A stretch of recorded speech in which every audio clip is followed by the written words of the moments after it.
So you healed a little too much and now the lover girl in you is dead. I've been there. You discover the magic of the self-love journey. And with this new mindset and independence and power you found within yourself, dating kind of feels pointless. Because gone are the days of trying to get your crush's attention or wanting someone else to take you on a date and tell you that you're beautiful and lovable. Why? Because now you do all of those things for yourself. You take yourself on solo dates. You buy yourself the damn flowers. You spend time cultivating other meaningful relationships throughout your life. You spend time on your passions and your hobbies, your self-discovery, falling in love with yourself deeper and deeper every single day. And the best part of it is you never have to worry about being betrayed because you've always got your own back. You have finally realized just how much you bring to the table and that you could literally be doing just about anything else better with your time than trying to convince a man to treat you right. What I like to call this is the rebirth. Because you have just been reborn. You have never looked at life this way. You have never thought about it this way. You have a whole new perspective on yourself, on people, on relationships. Therefore, you can't return to dating in the exact same way as you did before. That's why it feels so impossible right now. But I know there's a little part of you that's like, but what if I do want a relationship one day? What if I feel like I am ready to date and actually get really good results out of it? But firstly, I need to get over this ick within me right now. That is exactly why I have sat down today to share with you everything you need to know, because I was at this exact same point in my self-love journey. I became so extremely hyper-independent. The thought of a relationship, of dating just turned me off. I randomly developed an avoidant attachment style, which was weird because I was anxious for so long. It was just a super unhealthy place to be in. So my solution was to put myself on a brand new journey of healing, of learning about healthy relationships and building up the right mindset to balance my self-love while also dating and finding the right partner and healthy relationship for me. And that's what I'm going to be teaching you today.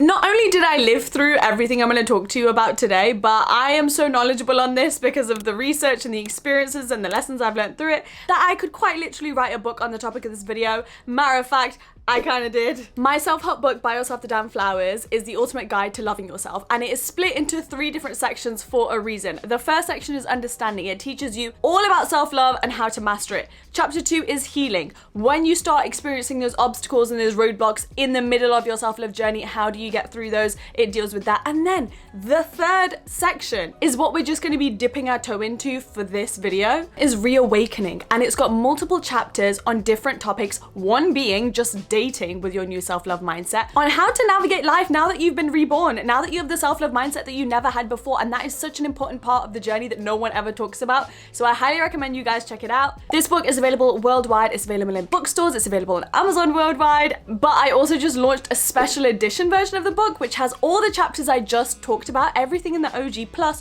2 brand new chapters on how to be self-obsessed and how to close the gap between your current and ideal self. This book is only available for a limited time. You get these 2 brand new chapters and a gorgeous new redesign, but once it's sold out, it's never coming back. This one, unfortunately, is only available in a few select countries, and there's never going to be an audiobook version of it or anything, but you can order it through Amazon UK, Waterstones, and I believe a few other versions of Amazon in your country. Before we jump right into it, I am so happy to be back with a dating and self-love video, because you guys know it has been tradition on this channel that every February I always do that kind of content in February, because it's all like Valentine's Day themed, and Valentine's is my favorite holiday. Whether you're single or taken, it's just super important to celebrate. However, just because it's Valentine's season, we mustn't forget we are still at the beginning of a new year, and with that can come so much overwhelm and so many high expectations when it comes to knowing how many goals you have to achieve this year, or maybe the pressures you're putting on yourself. I can definitely relate. For this reason, the new year can actually be a really heavy time for some, where you actually need to be giving yourself as much compassion and grace as possible.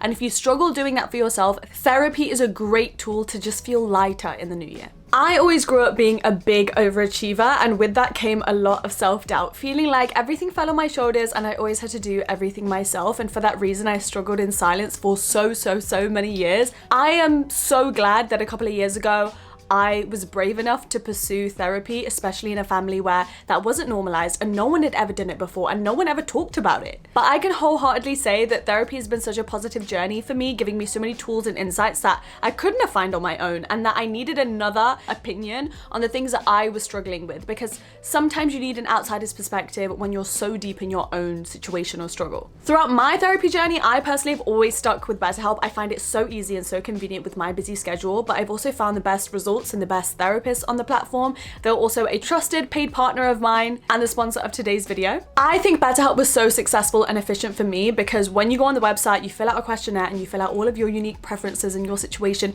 so that it can best match you to a therapist most suited to you as quickly as possible. Because I went through the process of trying to find a therapist on my own and I wasted so much time and didn't even get the result I wanted to in real life. Plus, even on BetterHelp, if you do find a therapist that's not quite the right match for you, you get to switch to a different therapist at no extra cost anytime. I found a female therapist on my journey that specialized in the area that I was struggling in and gave me the most insight and advice because she was so experienced in that area, as opposed to just a general therapist that might talk about a lot of different areas.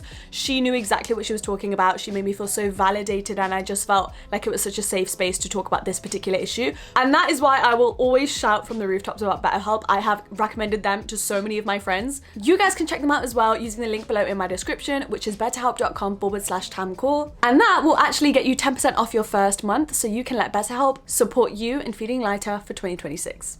Okay, let's get into it. Learning how to date with your new self-love mindset and lifestyle. My first point is the most foundational, and that is to learn that love is safe. Because all this, men are trash, you can't trust them, you're gonna wake up one day and they're gonna betray you and you need to learn to manipulate them, protect yourself, and all of this is BS, okay? It is fear mongering. It is a scarcity mindset at its finest. It is quite literally the equivalent of someone telling you, don't invest your money because you're gonna lose it all anyway.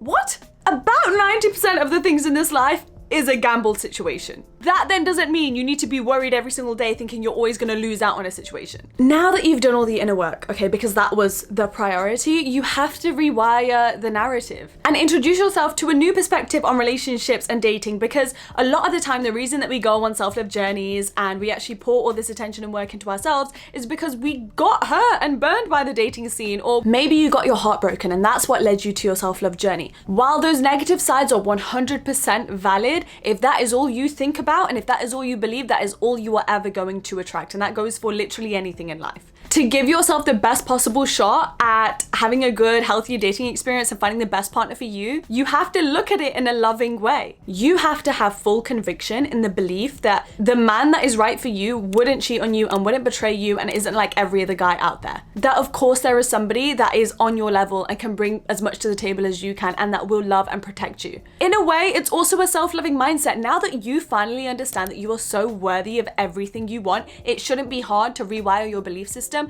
to understand, yeah, I'm capable of finding the right man, and no, it's not going to be a struggle, and no, they're not going to take advantage of me because I'm worth so much more than that and I'm going to attract better than that. You know that you are that enough that you do not need to play games to get somebody's attention or do tricks and manipulation and strategies just to be able to keep a man, because you don't need one anymore. Love is safe. The reason that you feel icked out by it is because you were grieving the last version of you who experienced the dating and relationship world, because she got burned and she had negative experiences and that's all your memory is of it. You might even think dating is boring now because your reward system is entirely different. You don't get happy or feel valued or feel like life is great just because a man approves of you or likes you, but you used to. And because of now that big change in your reward system and your dopamine and your nervous system, it feels like, oh, this is boring now. I don't enjoy this in the way that I used to, but you're actually in the best, healthiest place possible. You're finally doing it right if it's not ticking all these boxes inside of you of like, oh my God, this feels great and I feel like the best version of me,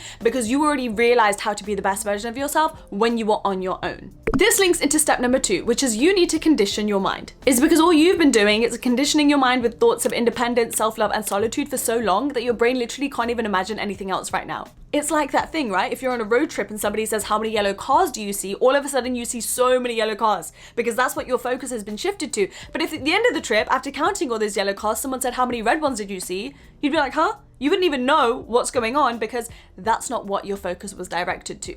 The same goes in this situation. So after a self-love journey, yes, there is that natural resistance to dating, and that is completely normal. Do not criticize yourself for it because I'm telling you it's normal, and all of us go through it on our self-love journeys. All it means is now it's time to re-familiarize yourself with that world, with the dating relationship side of life, and start consuming those thoughts and those ideas, but obviously in a very smart, strategic, positive, healthy way. So reading books about relationships, my favorites that I've spoken about before and will forever recommend, All About Love by Bell Hooks and Attached by Dr. Amir Levine. There's also Love by Jay Shetty and a couple of more, but honestly, just go to a bookstore, go in the love and relationship section and have a read of those. I've read many, okay? And I think it's good to pour your time into that because if you are gonna get into a relationship, you wanna give it the best shot you possibly can. You and your partner both wanna talk about love and relationship and dating podcasts. I know Jay Shetty has done so many over the years. Me and Boyf used to speak about those episodes in detail so much, especially when we first started dating, because it really allowed us to see if our mindsets were compatible. It was just the healthiest thing we could have done, and I highly recommend that. But also it was a really good thing for me because I was rewiring my perspective on what it meant to date and be in a relationship with somebody. I would go on YouTube or TikTok and I would follow couple creators that made a lot of couple and relationship content and just normalize that in my world again and allow myself to have a more positive view on it, rather than not doing any of those things and not having a strategy and then constantly being bombarded with random gossip and stories and scandals about celebrities who have been cheated on or marriages that have fallen apart. That is the noisiest part of the internet, and those are the stories you were always going to hear, whether it be online or through a friend of a friend. Okay, people love to rehash those stories. Rarely ever does anyone talk about the healthy, successful relationships. Why? Because the people in those relationships, they are quiet, they're at the back of the room, they're enjoying their relationship, they are not going online and talking about it. So you really have to seek it out. This then links into my third step, which is rewiring your beliefs. So how can we do this practically? So first, you need to identify what is the limiting belief you have when it comes to love or dating or relationships.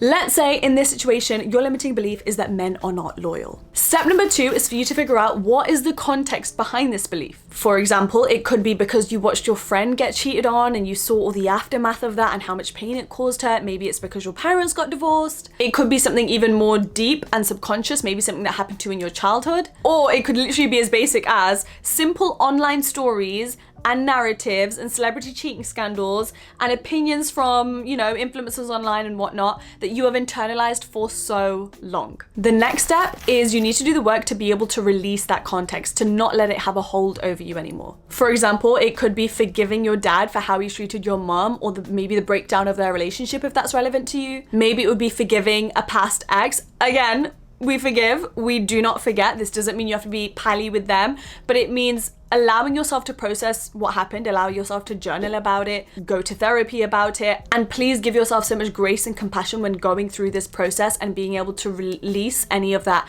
anger and resentment, which is clogging up all of your emotional capacity and clouding your judgment when it comes to your own dating life, because you're still harboring all of these past memories and emotions. Remember, you're not guilty for having these limiting beliefs in the first place. You were simply going off of experiences you had. So don't use this as an excuse to step back into self-criticism. And then the final step in rewiring your limiting beliefs is to then replace it with the new empowering belief. And the way you do this is to look for evidence and arguments that support it. So, like I said, reading relationship books or looking at successful relationship stories online can help you bring in this new narrative and believe in that one more. And the reason this works is you basically need to look for as many reasons or stories or evidence as possible to make this new belief make sense and be logical to your subconscious mind if your subconscious has been holding on to this limiting belief for so long and running with it for so many years. On to my fourth point. You need to remember that self-love is not a bridge between relationships. Self-love is an ongoing journey that you must respect and honor for the rest of your life. And it's important to also remember that this journey is never going to look the same. It's going to go through so many different places. It's going to look different at times. times, through different phases of your life. And it should, because that is a reflection of your growth and evolution. So even this place that you're at right now, watching this video, figuring out how you're gonna go through your dating life now with your new self-love mindset is a part of the self-love journey. It's not you walking away from it or abandoning it. That's just how it has to look at this moment in time. And it's about figuring out how you balance that self-love and solo dating while also balancing a new person in your life or a new partner. Especially because I think a lot of people disregard the need to intentionally focus on a self-love journey and self-love practices in day-to-day or weekly life because they're so consumed with their long-term relationship or their kids or their job and every other stressful thing in life that you kind of just leave your self-love journey behind and you can't remember the last time you touched it or engaged with it or gave it any real thought or intention. But it's important you don't fall into that trap. It's important you still take yourself on solo dates and buy yourself flowers and take yourself on trips, even though you have a partner that is going to do those things for you and with you as well. You have to remember that you can't rely on your partner to fulfill every single role in your life. You can't rely on your partner to make you happy and make you feel loved because you're the one that's supposed to be doing that for yourself. You're the only one on this entire planet that can ever make yourself feel understood, feel heard, feel truly loved and cared for because nobody knows you like you know you. So now tell me, how would it ever make sense to abandon that part of yourself, to stop doing your journaling, to stop taking yourself on dates, to stop your self-discovery, to stop building a relationship with yourself when you are the person that can give you the best relationship possible because you know yourself most? And this is so important when it comes to dating because dating doesn't have to be this big scary thing anymore. Once you're still being consistent on your self-love journey, you realize dating is simply an addition. That's all it is. And it links into my favorite belief and way to view relationships, which is two people can flourish and grow and build their happiness and abundance individually in their lives and then also come together and share all of that. And I think that makes the most loving, healthiest, happiest relationship possible. My fifth point is one of my favorites, and this is to revisit your expectations and your standards to create a new list. So I want you to build out a whole new list of what you want in a partner, what your standards are and what you're looking for. You can even categorize it with like the shallow standards, like maybe their height, maybe what they look like, then their values, maybe their interests, their likes, their preferences, then maybe another section on how they treat you and so on. That is personally what I did. I think it took up 4 A5 pages in my journal and I made this actually on my self-love journey, which was in 2021, so 5 years ago now. It's so insane. I wrote this list and then a couple of months later I met Boyf. Boyf came into my life, and when I tell you we had absolutely no mutuals, we weren't even from the same city, like we should have never met. Like there was no way we were supposed to cross paths. Like no one could have ever even introduced us. We have a 4-5 year age gap, so again, just random for us to have met, right?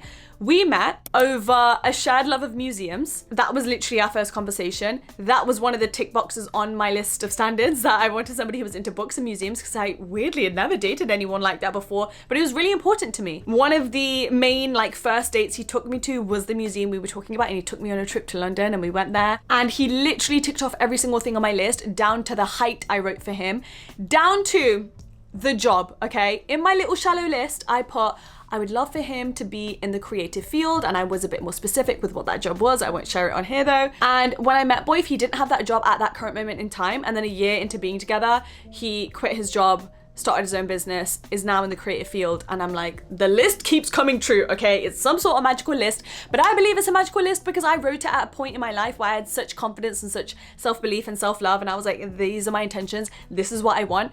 And since writing that list, I had another person who came into my life and was trying to date me, and he was saying all the right things and doing all the right things, and I looked at him and I was like, you fall short of my list, because I'm here for 100% of what I want, and I'm not settling for the 90% anymore. I love myself too much for that. As soon as I stopped talking to that guy, Boyf came into my life a week later.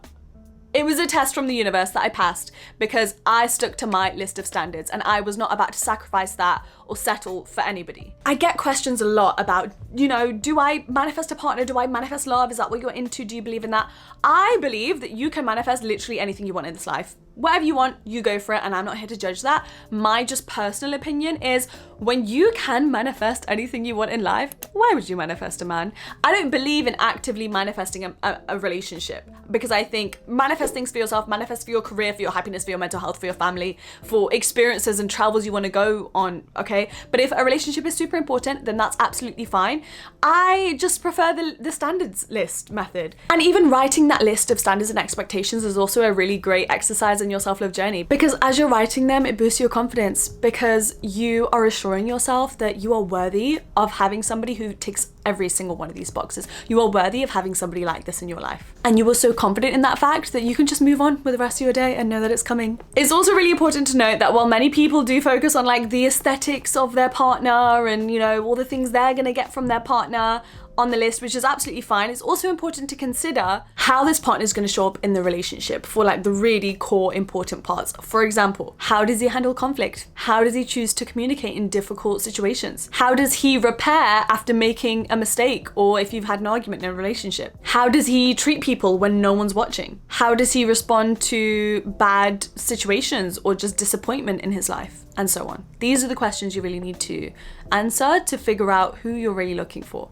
beyond just their height and hair color. My 6th point is it's so important to find the balance with your independence. Just don't slip into hyper independence. That's what I did. It's not cute, okay? We're not here for the extremes. Hyper independence turns into such a problem when it turns into these beliefs of, oh, I always do everything alone. I don't need anybody. Nobody needs to think like that. Very unnecessary. Matter of fact, I might say it's actually a very unhealed way to think and to behave, and I say that because I'm just calling out myself and how I used to be, okay? When you've been hurt enough and you haven't healed from that and you don't feel like it's safe to be vulnerable with anyone again, you're gonna resort to those thoughts and those beliefs, and you're just shooting yourself in the foot if you're living that way, because you're never gonna let anybody in again, and you're never gonna give yourself the chance to build and bond with a friend or a partner ever again. And that's what life is all about. True healthy love and intimacy is about vulnerability. It's about opening up to somebody. It's about you being able to be softer without abandoning yourself, and that is a huge strength. That is bravery. It's not weakness. It's not you depending on anyone. As I said before, the most healed way to date is to be neutral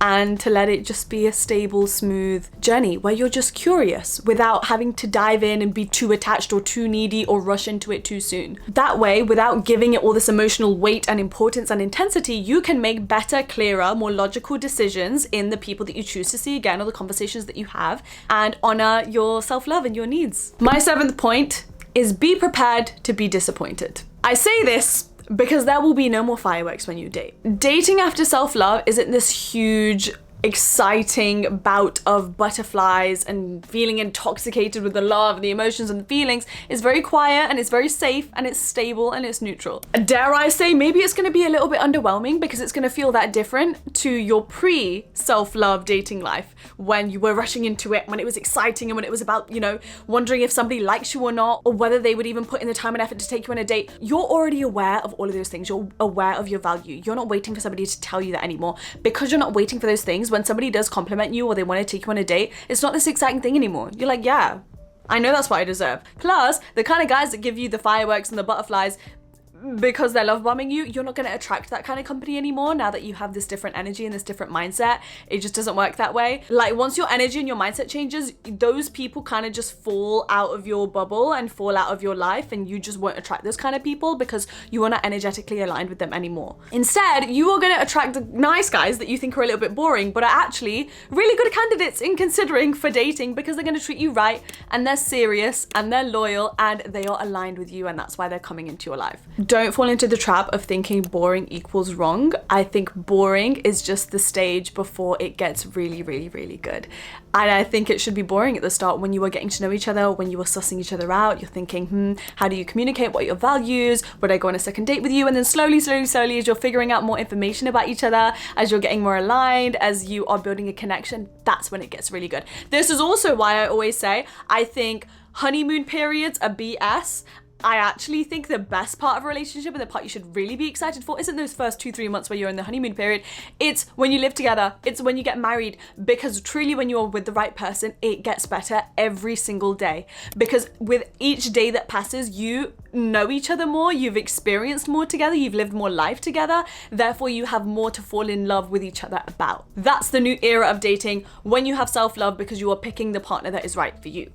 My 8th tip is to observe instead of auditioning for love. Because your pre-self-love dating era, it was all about proving, it was all about chasing, it was all about waiting for him to text you back. But once you've healed and you've gone through that self-love, you're just in observational mode. We are over that phase of, oh my God, do they like me? Am I good enough for them? Do they think I'm pretty? The questions aren't about them anymore. It's about you. Do I like them? Do I feel relaxed around them? Do they meet my list of standards and expectations? Do I feel more like myself? around them, or am I more guarded? Do I feel like my boundaries are respected around them? You see the difference? Now you're not trying to be selected, you're not trying to be chosen by anybody because you've already chosen yourself. You are now assessing who is fit to be in your life. Being in this observation mode is so great because you're gonna have such clarity and information in seeing somebody for who they really are, rather than falling into the old trap that we all do before we love ourselves, which is falling in love with the potential and the idea of somebody before we even know them. You're gonna stop auditioning and performing for somebody else to like you, and you're gonna reclaim all of that power that I know you have now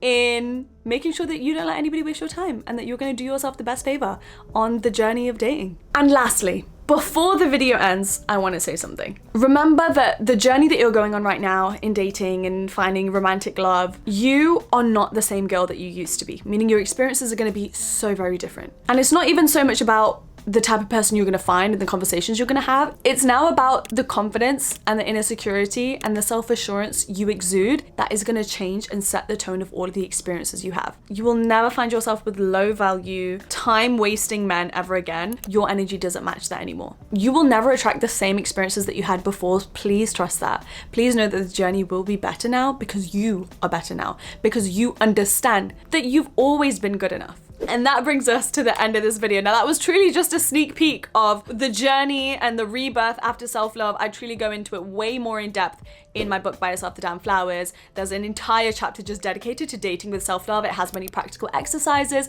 and examples and tables and charts to kind of show you what is dating like before self-love versus after, to really paint the best picture for you. But also in the rebirth, realignment, third section of the book, there are loads of chapters on what life is supposed to look like, whether it be with your friends, with your family, with your partner, when it comes to celebrating Valentine's Day, living day to day with your self-love mindset. It's a weird place to navigate that I think nobody really talks about after you've kind of gone on this core self-love journey, and now you're just being consistent with it and everything looks and feels different and you're just a new version of yourself. How do you deal with that? I talk about it all in my book, so feel free to check it out, especially the limited edition because it's only here for a limited time and you're gonna get 2 extra chapters. I would love if you checked it out and if you read it, and if you do, please send me a DM on my Instagram. I would love to hear your thoughts because it is my baby and I truly put it out into the world because every single woman deserves the knowledge to understand how to love herself. But thank you so much guys for watching. Thank you for being here. Thank you for still being here at the end of the video. Please comment down below. Let me know what was your favorite step, what was your favorite part of the video, and what do you want to see from me in future, because I love reading those comments. And I will see you same time next week for a brand new video. I appreciate you. Bye.